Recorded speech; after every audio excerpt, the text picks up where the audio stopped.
আমাদের এখানে উপস্থিত আজকের এই 29, 30, 31 নম্বর ওয়ার্ডের আজকের এই সমাবেশের উদ্বোধক মিরাজুর রহমান মিরাজ, এখানে উপস্থিত আমার অত্যন্ত শ্রেষ্ঠতম স্বেচ্ছাসেবক দলের খুলনা মহানগরীর সেক্রেটারি ইশতিয়াক আহমেদ ইশতি, সাবেক ছাত্রনেতা, এখানে উপস্থিত 29, 30 এবং 31 নম্বর ওয়ার্ডের নেতৃবৃন্দ, আমাদের মহানগর বিএনপির সাবেক যুগ্ম আহ্বায়ক বদরুল আলম খান এবং অন্যান্য নেতৃবৃন্দ, স্বেচ্ছাসেবক দলের মহানগরীর নেতৃবৃন্দ, উপস্থিত ভাই বোনেরা, আসসালামু আলাইকুম। আমি প্রথমে এই মিরাজ এবং ইশতিকে ধন্যবাদ জানাই যে এত বড় দুর্যোগপূর্ণ আবহাওয়া, এত বৃষ্টি, তার মধ্যে যে এত লোক বসে আছে, আপনারা একটা জোরে করতালি দিয়ে, জোরে সবাই জোরে হাততালি দিয়ে এদেরকে ধন্যবাদ জানান। আমি স্বেচ্ছাসেবক দলের কয়েকটা প্রোগ্রামে আমি অ্যাটেন্ড করেছি। প্রত্যেকটি প্রোগ্রামে উপচে পড়া ভিড়। যতগুলি প্রোগ্রামে গিয়েছি আমি প্রত্যেকটি প্রোগ্রামের উপচে পড়া ভিড়। আর এখানে যারা মা বোনরা বসে আছে ওনাদেরকে আমি বিশেষ ধন্যবাদ দিই যে এই দুর্যোগপূর্ণ আবহাওয়ায় প্রত্যেকটি মা বোন এখানে বসে আছে। আমি দু একটি কথা বলে আমার বক্তব্য শেষ করব। আপনারা যারা স্বেচ্ছাসেবক দল করেন, আপনাদের জন্য কিছু কথা বলা প্রয়োজন। শহীদ রাষ্ট্রপতি জিয়াউর রহমান স্বেচ্ছাসেবক দল গঠন করেছিলেন তখনকার প্রেক্ষাপটে গণমানুষের প্রয়োজনে। আপনাদের অনেকের যারা একটু বয়স্ক লোক তাদের মনে আছে বাংলাদেশের স্বাধীনতার পর যুব সমাজকে তৎকালীন শেখ মুজিবের সরকার ব্যাংক ডাকাত বানিয়েছিল। ব্যাংকে ডাকাতি করা, লুটপাট করা, রেশন কার্ড নিয়ে মাল বিক্রি করা, এমন কোনো অপকর্ম নাই যেটি তৎকালীন যুব সমাজ করে নাই। জিয়াউর রহমান বাংলাদেশের মানুষের জন্য একটা ক্ষণজন্মা পুরুষ ছিলেন। তিনি বাংলাদেশের মানুষের হাজার হাজার মাইল হেঁটেছেন, পায়ে হেঁটে মানুষের কাছে গিয়েছেন, মানুষের কথা শুনেছেন, সমাধান করে দিয়েছেন। তিনি খাল কেটেছেন, তিনি মানুষকে গণশিক্ষা দিয়েছেন। অনেকে তখন যারা এসএসসি পাস করেছেন আপনারা জানেন যে 50 মার্ক ছিল এসএসসিতে বাধ্যতামূলক। 2 জন ব্যক্তিকে অক্ষর জ্ঞান শিখাতে হবে, লিখতে পড়তে পারে। এটা না পারলে সে যদি সব রেজাল্ট ভালো করে তাও তাকে ফেল করিয়ে দেওয়া হবে। এই হলো জিয়াউর রহমান। জিয়াউর রহমান বাংলাদেশের মানুষের কল্যাণের জন্য, বাংলাদেশের মানুষের জন্য নিজের জীবনকে উৎসর্গ করে দিয়েছে। আমরা অনেকে বলি যে আমরা অনেক জেল খেটেছি। আমি নিজে ঈদের দিন জেলখানা ছিলাম। আমরা বলি যে আমরা জেল খেটেছি অনেক, কিন্তু জিয়া পরিবারের চেয়ে এত বেশি ক্ষতিগ্রস্ত বাংলাদেশে কেউ হয় নাই। বেগম খালেদা জিয়া তিনি তার ছোট ছেলেকে হারিয়েছেন। এই কয়েকদিন আগে আমাদেরকে ঢাকায় ডেকেছিলেন দেশ নায়ক তারেক রহমান। তিনি আমাদেরকে আবেগ ঘন বক্তব্য দিয়েছেন। তিনি বলেছেন প্রত্যেকে চায় তার মা তার কাছে থাকুক, কিন্তু আমার মা আমার কাছে থাকে না, আমার মা আপনাদের কাছে থাকে। আমার মাকে শেখ হাসিনা স্লো পয়জন দিয়ে, মিথ্যা মামলা দিয়ে জেলখানায় রেখে, একটা জেলখানায় একজন মাত্র আসামি, পুরো জেলখানা ফাঁকা। ঢাকা সেন্ট্রাল জেলের পরিত্যক্ত ভবন, সেখানে বেগম খালেদা জিয়াকে রেখেছিল। সেখানে রাত্রিবেলায় ইঁদুর দৌড়দৌড়ি করত। সেই জেলখানায় ওনাকে রেখে স্যাঁতস্যাঁতে পরিবেশে ওনাকে মেরে ফেলার ষড়যন্ত্র করা হয়েছে, ওনাকে স্লো পয়জন দেওয়া হয়েছে।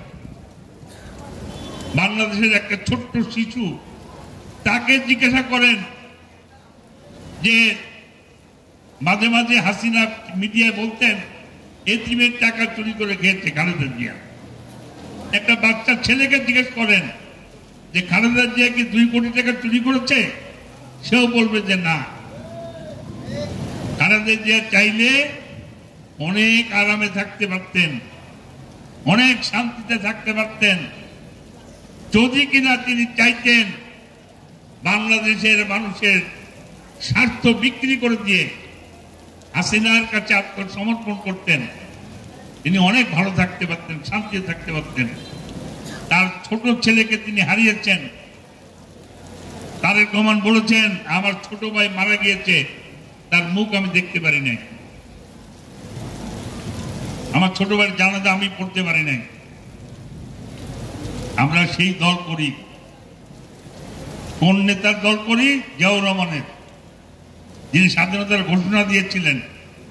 তিনি জানতেন আমার পরিবার ক্যান্টনমেন্টে আছে, আমার পরিবারকে যে কোনো সময় বিপদে ফেলবে, আমার পরিবারকে পাকিস্তান সেনাবাহিনী মেরে ফেলবে। তারপরেও কিন্তু তিনি স্বাধীনতার ঘোষণা দিয়েছেন, তিনি বিদ্রোহ করেছেন পাকিস্তানের বিরুদ্ধে। তিনি তার কমান্ডিং অফিসারকে হত্যা করে তিনি স্বাধীনতা ঘোষণা দিয়েছেন। এই হলো জিয়াউর রহমান। আমাদেরকে মনে রাখতে হবে আমরা সেই নেতার দল করি। আমাদেরকে মনে রাখতে হবে আমরা এমন একজন নেতার দল করি যার মৃত্যুর পরে কেউ বলতে পারে নাই যে জিয়াউর রহমানের সারা বাংলাদেশে 1 ছটাক জমি আছে। কেউ বলতে পারে নাই জিয়াউর রহমানের কোথাও ব্যাংকে 500 টাকা আছে। এইটি হলো জিয়াউর রহমান। আমরা সেই নেতার দল করি। আর আজকে আমরা লক্ষ্য করছি অনেকে আছেন যারা জান্নাতের টিকিট বিক্রি করছেন। তারা কথায় কথায় বলছেন আমাদেরকে ভোট দিলে আপনি জান্নাতে যাবেন। আমি একটা কথা বলি আপনাদের, জান্নাতে নেওয়ার মালিক কে? আল্লাহ। আল্লাহর দায়িত্ব যদি অন্য লোকে নেয় তাহলে আল্লাহর সাথে শিরক করা হয়। আল্লাহ কিন্তু সব গুনাহ মাফ করে দেবে। আপনি মাপ চান, আপনাকে সব গুনাহ মাফ করে দেবে, কিন্তু আল্লাহর সাথে শিরক করবেন, এইটার কোনো গুনার মাপ হবে না। কি ঠিক কিনা? আল্লাহ কিন্তু এইটা কোনোদিন ক্ষমা করবেন না। সেই কারণে আজকে যারা জান্নাতের টিকিট বিক্রি করছেন তারা প্রকারান্তরে আল্লাহর সাথে শিরক করছেন। আল্লাহর দায়িত্ব ওনারা নিয়েছেন, অর্থাৎ আল্লাহর সাথে শিরক করা, এটা যে কত বড় মস্ত বড় অপরাধ। অনেক আলেম ওলামারা বলেছেন ইনাদেরকে ভোট দিলে কাফের করে হয়ে যাবেন, ঈমান নষ্ট হয়ে যাবে। আমি ওই প্রসঙ্গে যেতে চাই না। আমি শুধু এটুকু বলতে চাই বাংলাদেশে নির্বাচন নিয়ে নতুন করে ষড়যন্ত্র হচ্ছে। আমরা 17 বছর লড়াই করেছি কি জন্যে? আমার ভোট আমি দেব, যাকে খুশি তাকে দেব। আমরা ভোট দিতে পারি নাই, ভোট কেন্দ্রের কাছে কেউ যেতে পারে নাই।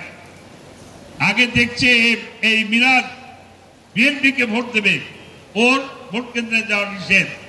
ইস্তি বিএনপিকে ভোট দেবে, ওর ভোট কেন্দ্রে যাওয়া নিষেধ। আমাদের প্রার্থীদের ভোট কেন্দ্রে যাইতে দেয় নাই। ভোট আগের দিন রাত্রে হয়ে গিয়েছে, আগের দিন রাত্রে ব্যালট বাক্স ভরে ভোট শেষ। তার হাত থেকে মুক্তির জন্য আমরা লড়াই করেছি। আমরা দীর্ঘ 17 বছর, ইলিয়াস আলী গুম হয়েছে, হাজারের উপরে বিএনপির নেতা কর্মীদের গুম করে দেওয়া হচ্ছে। একটা জিনিস দেখেন, আমাকে যদি কেউ মেরে ফেলে, আমার সন্তানরা যদি দেখে যে আমার বাবার কবর এটা, বছরে একদিন জিয়ারত করতে পারবে, বছরে একদিন জিয়ারত করতে পারবে, দোয়া করতে পারবে। কিন্তু একটা লোক যদি গুম হয়ে যায়, তার পরিবার জানে না সে বেঁচে আছে কি মারা গিয়েছে। তাকে, তার পরিবারকে সান্ত্বনা দেওয়ার কোনো ভাষা আমাদের নাই। 1000-এর উপরে বিএনপির নেতা কর্মীদের গুম করা হয়েছে। ইলিয়াস আলী, চৌধুরী আলম সহ অসংখ্য নেতা কর্মীকে গুম করে দেওয়া হচ্ছে, আর হত্যা করা হচ্ছে হাজার হাজার। এই কারণে ওরা বিএনপিকে কথা বলতে দেয় নাই। ফ্যাসিবাদ বাংলাদেশের বিচার বিভাগ থেকে শুরু করে এমন কোন জায়গা নাই যে জায়গা তারা দখল না করেছে। এইখানে আমরা যারা বসা, আমাদের সবার নামে অসংখ্য মামলা। আমরা কোর্টে হাজিরা দিতাম, হাজিরা দিয়ে বসে থাকতাম। আদেশ হবে কখন? যখন ওই নাজিল হবে বিচারকের পরে শেখ বাড়ির থেকে, যে বিএনপির নেতারা ভিতরে যাবে না বাইরে থাকবে। বিচারক রায় দিতেন দুপুরের পরে, বিকাল পর্যন্ত আমরা কোর্টে না খেয়ে বসে থাকতাম। কেন? সিদ্ধান্ত বিকালে হবে, হিয়ারিং সকালে, বিকালের সিদ্ধান্ত। এমনি ভাবে আমাদের উপরে যে অত্যাচার, জুলুম, নির্যাতন হয়েছে, আমাদের নাসিরউদ্দিন পিন্টুকে জেলখানায় হত্যা করা হচ্ছে। এমন কোন জায়গা নাই, এমন কোন সেক্টর নাই যেটি আওয়ামী লীগ শেখ হাসিনা ধ্বংস করে নাই। আমি আপনাদেরকে বলবো, নতুন করে চক্রান্ত হচ্ছে, নির্বাচন বানচাল করা যায় কিনা। কারণ তারা একটা জিনিস বুঝছে, জনগণ বিএনপিকে ভোট দিতে চায়, জনগণ চায় বাংলাদেশের রাষ্ট্র ক্ষমতায় তারেক রহমান আসুক, বাংলাদেশকে নতুন করে গড়ে তুলুক। সমস্ত জঞ্জালকে পিছনে ফেলে তারেক রহমান বাংলাদেশকে নতুন স্বপ্ন দেখিয়েছেন। তিনি 31 দফা দিয়েছেন। তিনি বলেছেন প্রত্যেকটি পরিবারকে একটি করে ফ্যামিলি কার্ড দেওয়া হবে।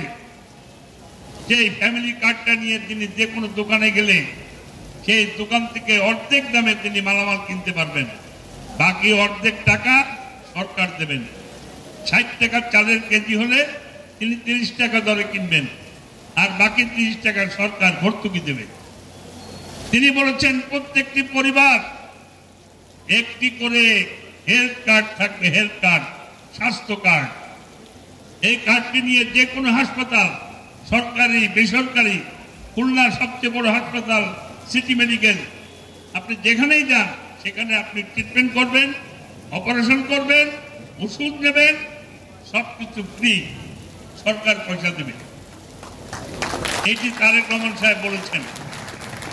আমরা এমন একটা বাংলাদেশ চাই, বৈষম্যহীন, শোষণহীন, নির্যাতনহীন বাংলাদেশ, যে বাংলাদেশে আমরা সকলে একসাথে বসবাস করব, দেশকে নতুন করে গড়ে তুলব।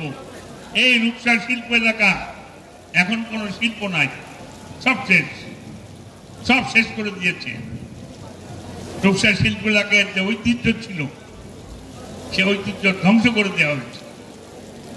আমরা ইনশাল্লাহ, যদি জনগণ আমাদেরকে ভোট দেয়, বিএনপি রাষ্ট্র ক্ষমতায় যায়, ইনশাল্লাহ এই রূপসার শিল্পাঞ্চলের হৃত সকল গৌরব আমরা ফিরিয়ে আনবো। এই অঞ্চলে আবার মিলকল কারখানা হবে এবং আপনারা সবাই কর্মসংস্থান হবে। আপনাদেরকে মনে রাখতে হবে, একটা ছেলে যদি বেকার থাকে, তার যদি কোনো কাজ না থাকে, তখন সে কিন্তু মাদকের দিকে ঝুঁকে পড়ে। মাদক থেকে আমাদের সমাজকে রক্ষা করতে গেলে, যুব সমাজকে রক্ষা করতে গেলে একটা মাত্র পথ, তার কর্মসংস্থানের ব্যবস্থা করা। এই কর্মসংস্থান আমাদেরকে করতে চাই আমরা। তারেক রহমান বলেছেন, আমরা যদি জনগণ আমাদেরকে ভোট দেয়, আমরা যদি ক্ষমতায় যাই, ইনশাল্লাহ 1 কোটি লোকের কর্মসংস্থান আমরা করব, 1 কোটি লোকের কাজের ব্যবস্থা করব। এটা কিন্তু তিনি এমনি এমনি বলেন নাই, স্ট্যান্ডবাজি করার জন্য বলেন নাই। তিনি কিন্তু এটা বলার সাথে এটাও বলেন নাই যে আপনারা আমারে ভোট দেন, তা কিন্তু বলেন নাই। ভোট দেওয়ার অধিকার আপনাদের, আপনারা কাকে দেবেন না দেবেন এটা আপনাদের ব্যাপার। আমরা এটুকু বলতে চাই, আমরা শান্তিতে বসবাস করতে চাই, দুবেলা দুমুঠো খেতে চাই, শান্তিতে ঘুমাতে চাই, পরিবার পরিজন নিয়ে শান্তিতে বসবাস করতে চাই। এবং এটা বসবাস করার জন্যই বাংলাদেশ জাতীয়তাবাদী দল একমাত্র দল, যে দল জনগণকে যখনই ক্ষমতায় আসছে শান্তি শৃঙ্খলা দেশের মানুষকে সবকিছু দিয়েছে জাতীয়তাবাদী দল। আমি আপনাদের সকলকে অনুরোধ করব, ইনশাআল্লাহ আগামীতে নির্বাচন আসছে, আপনারা সবাই প্রস্তুত নিলেন। স্বেচ্ছাসেবক দল যে বড় বড় জমায়েত করছে, আমি প্রথমেই তাদের দুজনকে ধন্যবাদ জানিয়েছি। এখানে মুন্তাসির আল মামুন আছে, সদর থানার আহ্বায়ক আছে, সবাইকে ধন্যবাদ জানাই। এবং সেই সাথে বলতে চাই, আপনারা আগামীতে প্রত্যেকটি বাড়ি বাড়ি 31 দফার লিফলেট নিয়ে আপনারা যাবেন, আপনারা মানুষকে বলবেন তারেক রহমান সাহেব যে 31 দফা দিয়েছেন সেটি হলো বাংলাদেশের মানুষের জন্য মেঘনা কাটা মুক্তির সনদ। বাংলাদেশের মানুষ আগামীতে এই 31 দফা বাস্তবায়ন করতে পারলে সকল মানুষের কর্মসংস্থান হবে, দুবেলা দুমুঠো খেয়ে পড়ে মানুষ বাঁচতে পারবে, আমাদের মধ্যে শান্তি শৃঙ্খলা ফিরে আসবে, সবাই আমরা শান্তিতে বসবাস করতে পারবো। আপনাদের সকলকে ধন্যবাদ। আসসালামু আলাইকুম।